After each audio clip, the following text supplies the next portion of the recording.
आपको। Hello hi आदाब और सत श्री अकाल, एक बार फिर से आ गया हूँ मैं आप लोगों के बीच, आपका Humraaz RJ 90.4 megahertz community radio ज्ञान वाणी यानी कि ज्ञान की वाणी पर। आज दोबारा से लेकर आया हूँ आप लोगों के बीच नो योर डिपार्टमेंट। जैसा कि आपको पता है, हम एक स्कूल से, एक डिपार्टमेंट से स्टूडेंट्स को लेकर आते हैं आप लोगों के पास, और वो कुछ क्वेश्चंस के हमें आंसर देते हैं और अपने बारे में कुछ और चीज़ें जो भी उन्होंने यहाँ पर एक्सपीरियंस की हैं उसके बारे में बताते हैं। आज मेरे साथ ऐसे ही एक और स्टूडेंट्स हैं जो हैं स्कूल ऑफ फिजियोथेरेपी से, जिनका नाम है कृषा। आज उनका हम वार्म वेलकम करते हैं और उनके साथ आई है याशी। तो डेफिनेटली अब वो उनके बारे में कुछ खुद ही बताएंगे और याशी उनको सहयोग करेंगे, स्पेशली खासकर वीडियो बनाने में और आप लोगों के पास तक ये वीडियो पहुँचाने में। तो अब अगली आवाज़ होगी कृषा की, हम उनका वार्म वेलकम करते हैं और शुरुआत करते हैं सवालों का सिलसिला। Krisha, good afternoon, how are you? Hello RJ. I'm so glad that I've been called here. Thank you. It's an opportunity. And yes, let's begin. Let's begin, my pleasure. Okay. पहला वही एक सवाल जो हम लोग शुरुआत करते हैं जिससे, why have you chosen this school? Why I chose DY Patil University? Well, thing तो ऐसा हुआ है कि पोस्ट नीट ऑप्शंस ऐसे हो जाते हैं स्कूल के लिए कि इधर यू हैव गवर्नमेंट या फिर प्राइवेट डीम्ड कॉलेज। अब मेरे के सिनेरियो में ऐसा हुआ था कि नीट के रैंकिंग हम कम आ गए, like many millions of students who apply every year. तो ऑप्शन था कि बस करना है तो यही साल करना है, बिकॉज जो पैंडमिक हमने फेस किया है तो लाइफ इज़ वेरी अनप्रेडिक्टेबल। तो एक साल रिपीट करें कि take this as a golden opportunity and if we are able to afford a deemed college, why not. तो DY Patil, I chose this amazing college and और क्या ही चाहिए, मतलब इतना रिनाउंड कॉलेज है। काफी सारे साल बीत गए। यस, 4.5 साल बीत गए। So I chose this college because of its highly renowned name. It has, as being from a physiotherapy, like you introduced me, I'm a physiotherapist, so I always seek for an opportunity. यहाँ पे खुद का stadium है, तो let's to से कि यहाँ पे नॉट जस्ट स्टेडियम है बट यहाँ पे अमेजिंग फैकल्टीज है, यहाँ पे हाई क्लास सोसाइटी वाले फ्रेंड्स है। बस अब यहाँ पे थोड़ा सा बस इसलिए स्टॉप करूंगा क्योंकि कुछ मेरे पास और क्वेश्चन है, उसमें इसके आंसर आएंगे तो वहाँ ऐड कर लेंगे। हमारे पास पहले क्वेश्चन के बाद बहुत सारे आंसर कृषा एक साथ देंगी। ओके, वैसे आप लोगों को बता दूं कृषा इंटर्न है यहाँ पर और अब बस पास आउट होने ही वाली हैं और इंटर्नशिप कर रही हैं स्कूल ऑफ फिजियोथेरेपी में। Okay, what is your scope ahead in this field? Ahead in this field, scopes तो unlimited है, but I would say main is how I build myself as a big brand. जब मैं यहाँ से pass out होती हूँ, मैं अपने आप को मार्केट प्लेस में कैसे प्लेस करती हूँ, बिकॉज डिग्री तो सब कहाँ से भी ले लेंगे, बी इट DY या be it any other college. तो in the physiotherapy field which is so booming अब currently, I would say it's rehabilitation for any living organism. So बहुत कम लोगों को ये मालूम रहेगा, but physiotherapy vets, that means pets के लिए भी होता है। So which I would say is one of my option, but थोड़ा ऑप्शन 2 में है। बट स्कोप्स के लिए there are neuromusculoskeletal, there are other cardio respiratory, there are many scopes which conditions are body faces. तो हम उसको rehab करते हैं, बस कोई भी चीज़ अटक गई है, रुक गई है, उसको चलाना है। एंड वैसे ही स्कोप्स तो है काफ़ी।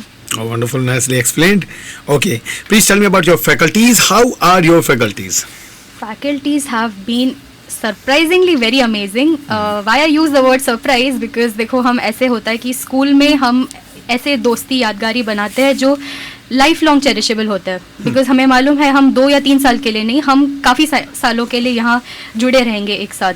एंड वो हमारा लाइफ का एक फर्स्ट स्टेज होता है where we make friends.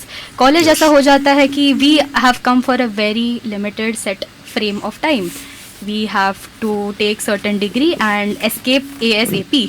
Oh yes, for 3 or 4 years only. Absolutely. तो वो माइंडसेट से जो दोस्त बनते हैं, उस हिसाब से faculty has not been in that mindset. They always teach us and guide in a way that we take their learnings for life long. तो faculties at DY have helped me and my batchmates, I would say everyone, unbiasedly. They have always looked after us as a parent. And मैं ये flatter नहीं या फिर उनको ये मुझे कुछ उनसे रिटर्न में कुछ नहीं चाहिए, मैं बहुत ऑनेस्टी से बता रही हूँ कि इन DY faculties have really guided us through ages and through every ends and corners. Okay, what are the fun things you do in your college? वैसे तो फ्रैंकली बोलूँ फन फन तो ऐसा है कि अभी इंटर्नशिप में ही स्टार्ट हुई है, बिकॉज 4 सालों में इतना physiotherapy itself is such a vast academic curriculum. Ranking wise देखो नीट में ये नीचे आता है बॉटम में, पर कहने के लिए and practicality it's a doctorate programme. So we study equal amount of books, materials, and we carry those same weight of knowledge compared to our beloved fellows, MBBS or any other paramedical doctors. So 4 सालों में तो हमने focus किया ज़्यादा, हम up to brim, up to mark रहे with our curriculum. तो ये लास्ट 5 months 6 months जो मेरे इंटर्नशिप के है, अब मुझे थोड़ा सा वक्त मिला कि हाँ यार एक्सप्लोर कर पाऊँ, अब कुछ हॉबीज हैं वो पूरी कर पाऊँ. इतनी पढ़ाई कर ली कि मतलब थोड़ा बहुत वक्त मिल पाता था अपने लिए. God's gift internship is not for practical learning but also enjoying while we practically learn. And patients के साथ बॉन्डिंग्स करो, पेशेंट को भी शायद से घुमा लो इधर उधर रिहाब के साथ साथ, हम 2-3 स्टेयर्स उनके साथ चढ़ लेते हैं. ओके, तो क्या मतलब ऐसा हुआ कभी इस पूरे कोर्स के दौरान, जो 4 साल के दौरान, कि ठीक है यार अब नहीं हो रहा है, काफी कुछ पढ़ाई कर ली, बहुत क्लास कर ली, एक आध दिन बंक मारा जाए, थोड़ी छुट्टी की जाए, ऐसा कुछ? बंक मारने का मन तो बहुत करता है, बट उसके भी एक क्राइटेरियाज और क्या बोल सकते हैं, एक ड्रॉबैक्स होते हैं. जैसे अटेंडेंस काफ़ी कंपलसरी होती है यहाँ पे. DY takes its attendance very seriously. When I say this now, अभी मेरी ही बात करिए तो मैं थोड़ा मेरा एक्सटेंशन फिल अप कर रही हूँ, बिकॉज मैंने 5 days की छुट्टी ली थी, तो मैं मेरे 5 days का कंपनसेशन फिनिश कर रही हूँ. सो वैसा एक है. बट बंक, आई वुड से in a professional career, you, as a physiotherapist and as a doctor, you have to be very mindful. Is it खुद के लिए सोचना इज गुड, बट क्या आप वो बंक करके पेशेंट का एक दिन का रिहैब स्किप, इज इट वर्थ इट? कर सकते हो? Do you have that much right? As a still not a very big shot doctor, I don't think I deserve to bunk on a patients 1 day worth rehab. So मैं सोचूं 2 बार. Nice one. Okay. How is the campus? Campus तो माशाल्लाह बहुत beautiful. आप खुद sir 5 minute पहले हमारे COE सेंटर ऑफ एक्सीलेंस पे बैठे थे. Yes definitely, because I sat there on the second floor. और उसके बाद अपना स्टेडियम खुद का है ही है. करेक्ट. WPL, FIFA, IPL यहाँ हो चुका है. You know about that. Then उसके बाद स्विमिंग पूल, जिम्नेजियम, इतनी सारी चीजें हैं कि हरियाली भी है साथ में, और जो कि कम यूनिवर्सिटीज में देखने को मिलती है, और क्लासरूम्स भी हैं साथ में. So actually you are working here, practical आपके एक्सपीरियंस हो रहे हैं थ्योरिकल के साथ. The beautiful thing is that. और बीच में यहाँ पर कंसर्ट्स होते हैं काफी सारे. अभी आज भी COE में एक बैंड आया है हमारा, तो band is performing there. Right. So every time actually you are feeling a new thing is going on, especially. It's a surreal experience within itself. Okay.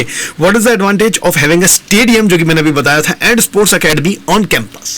So जैसे आपने पहले मुझे एक क्वेश्चन पूछा था कि what are the scopes, sports physiotherapy तो मतलब एक प्रोमिनेंट स्कोप ही है, मतलब सबके दिमाग में एक आ जाता है. एंड तो ठीक ठाक, मतलब साउंड भी फाइनेंशियली साउंडिंग. बट जैसे ही एक लाइक यू सेड कि DY के स्टेडियम में जो टाइप के इवेंट्स ये होते हैं, correct, the cricket events, beat any sport. So having a stadium and a sports academy definitely मेरे लिए बहुत कन्वीनियंट हो जाता है, because I can get clients right itself in the campus. Oh yes. वो हो गया. I can get to interact not with just the clients but their physiotherapists. Oh yes. तो मुझे एक वाइड स्पेक्ट्रम ऑफ बहुत conveniency at the same time collaboration हो जाता है. तो it's definitely a boon and flex भी है within itself. Having a stadium of your own, मतलब क्या, definitely it's a great opportunity. Okay, and you can tell me now what is the you are seeing about yourself. I mean, the 5 years or after passing out from here? Passing out from here, एक थोड़ा fear रह जाता है शुरुआत में कि अब हम अपने कंफर्ट जोन से बाहर आ गए. अब DY का अम्ब्रेला सर से उठ चुका है. You are on your own 2 feet and बस दौड़ना है. तो with next 5 years I see myself to actually start filling out all my question marks जो मैंने लाइफ में अपने रखे थे. If you ask me the question marks, I have to start answering them in practicality I have to, or I would say all my batchmates, now that we are in no chhatro chhaya of our Oh, professors, definitely. So it's going to be challenging for you. it's going to be challenging definitely, and lot of learning, and बस कितने भी obstacles आए हार नहीं मानना है यार, मतलब इतना सह लिया है डीवाई पाटिल को सह लिया है, इतना मजबूत बना दिया है, काम करवाते इतना हार्ड करवाते। Shield, yes we are bulletproof. So I would say कि अभी से तो बस उड़ना है ऊंचाई. And I would see myself as working in a rehab centre for non profit organisation where I really want to do some service for, where I give back lot of my service and make a difference. And मेरा story अगर आप permit करो कि मैं क्यों physiotherapy choose किया, तो भी एक ब्यूटीफुल स्टोरी है. Oh, please tell us about that. Yes. Growing up ऐसा हुआ था कि मेरी दादी को स्ट्रोक हो गया था. So stroke in simple terms is basically जब ब्लड एक क्लॉट हो जाता है, Yes. ब्लड कोई भी ट्रॉमा या गिरने से या कोई भी इवेंट से, आजकल तो ट्रॉमा नहीं हो तो भी स्ट्रोक हो जाता है, बेसिकली ब्लड क्लॉट जो ब्रेन पे आ तो ब्रेन पे जाता आ है. जाता है. Now it starts affecting and damaging your cells and other internal structures inside. तो जब ये होता है, बॉडी इज नॉट रिसीविंग, मतलब सिग्नल्स तो रिसीव नहीं कर रहा है, ब्लड प्रॉपर फ्लो नहीं हो रहा है, तो पैरालिसिस में जाता है. This is not working properly. करेक्ट. तो दादी ऐसे है कि मेरे लिए मेरी दादी is like first parent because my both parents are working. तो दादी को ऐसे देखना कि पैरालिसिस स्टेज में आ गए हैं और क्या करे, हम न्यूरो फिजियोथेरेपी, पहले तो उनका कोमा थ्रू उनको रिवाइव कराया, कोमा में एडमिट थे 1 मंथ, बाहर आए, घर पे हमने हमारे एक आईसीयू सेटअप बना दिया वहाँ पे everything was new for her of course, but for us growing up as kids seeing कि ये क्या हो रहा है, it's a huge thing, you have to now you can't take दादी सो लाइटली तो बस एक न्यूरो फिजियोथेरेपिस्ट आते थे रोज़, एंड कुछ 3 साल लगभग मैंने डेली उनको डिसिप्लिन मैनर में, not even 1 session missed, I have seen her. And then I realise कि ये प्रोफेशन का इतना वैल्यू है, बिकॉज वो 3 साल जो उन्होंने किए, आज मेरी दादी चल पा रहे एट द एज ऑफ 85. सो अब अगर आप किसी इंसान को पैरालिसिस स्टेज पे वैसे रिवाइव कर पाते हो, दिस इज़, जैसे मैं हमेशा सोचती हूँ, ये शायद से लाइन कहाँ ले लिया किसी ने, पर मेरे दिमाग में ये बहुत पहले से आया था कि जैसे doctors, they surgeons, doctors, however, they do the operations and तुम्हारा हार्ट पंप करना स्टार्ट कर देते हैं, और ये दे ऑपरेट यू बेसिकली.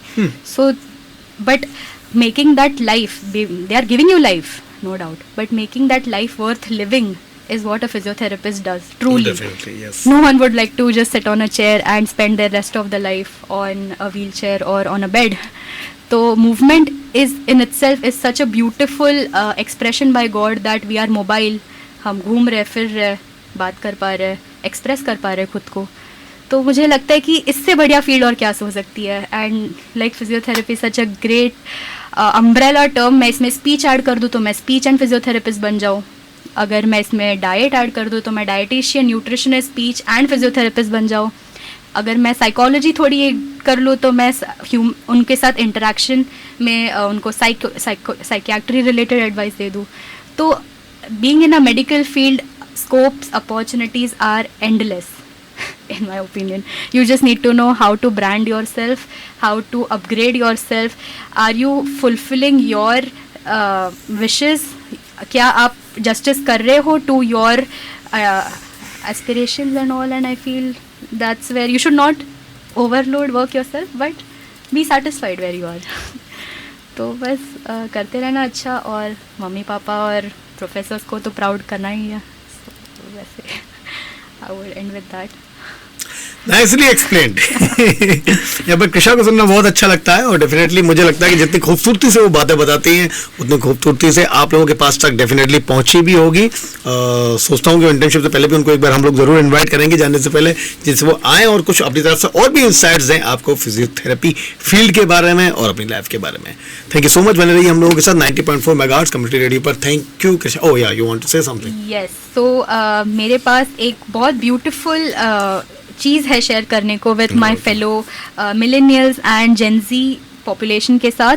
सो मैं कोविड के टाइम पे जैसे हम सब घर पे बैठे थे, मैंने कुछ एक अलग सा प्रोडक्टिव चीज़ किया है। पोएट्री राइटिंग, स्टोरी और समथिंग, थोड़ा उससे भी सर एक लेवल ऊपर। I am a character in a book which has been published by Crossword में वो बुक अवेलेबल है। It's a motivational book and book का नाम is Define Your Orbit। ये बुक बहुत बढ़िया है, बहुत ब्यूटीफुल है। It's a life book. जैसे हम लाइफ में कभी स्टक हो जाते हैं, स्ट्रगल करते हैं क्वेश्चंस के आंसर ढूंढने का, बुक बहुत इंटरेस्टिंग नैरेटिव फॉर्मेट में है। अगर एक मेंटोर और मेंटी अपने बीच में जो कठिनाइयों रहती है उनको कैसे मज़े से लाइफ को बहुत सरल बना देते हैं। And life is suppose to be enjoy and livable. इसको हम एक ऐसे नहीं देख सकते, रोलर कोस्टर ज़रूर है बट इट्स अपॉन यू कि आप उसकी स्पीड को कैसे टेम कर सकते हो। सो आप अगर वो बुक चेकआउट करोगे तो इट्स लाइफ चेंजिंग। एंड सबसे इम्पॉर्टेंट बात तो मैंने क्यों वॉलंटियर किया to be a character in this book is because the entire royalty has been pledged to Nanhi Kali Foundation, Delhi. It's for the NGO. It's for an NGO. So book के author is such a great human, I must say. He wants zero profit from the book. उन्होंने बोला था कि सिर्फ उनको ये message और awareness पहुंचाना है। एंड लाइक अभी मैं कर रही हूँ through this platform mass media कि बच्चों को मतलब आप थोड़ा हेल्प कर दीजिए यहाँ पे। हाँ, पहले बच्चों को मतलब इंस्पायर करना है, अवेयर करना है, अवेक करना है, डेफिनेटली उनके पास तक बात पहुंचानी है, to say to make them optimistic in this influential lifestyle we are living in right now with so many social media and stressors. I got your idea right, because you are so much stuck to and you are addicted to this social life. It's not actually so much real life, but the social life, तो उससे कम से कम हटकर real life देखें। You want to say that actually be a real person. Correct be real. So book जैसे मैंने कहा कि book लिखी गई है for millennials and Gen Zs to read. तो आप देखोगे बुक के अंदर इतने स्लैंग्स लिखे हैं, बट ये स्लैंग्स क्या है वो आप जब बुक पढ़ोगे तो आपको समझेगा। Please give us the book name here, तो मैं जिसके बाद कम से कम आपके डिस्क्रिप्शन में उसको डाल दूंगा the link. The book is called define your orbit, success matter of chance और choice. Author is mister Manish Panchal. Okay, तो मेरे साथ यहाँ पर केशा बने रही हम लोगों के साथ 90.4 मेगाहर्ट्ज कम्युनिटी रेडियो पर। Thank you so much Kesha. Thank you so much for having.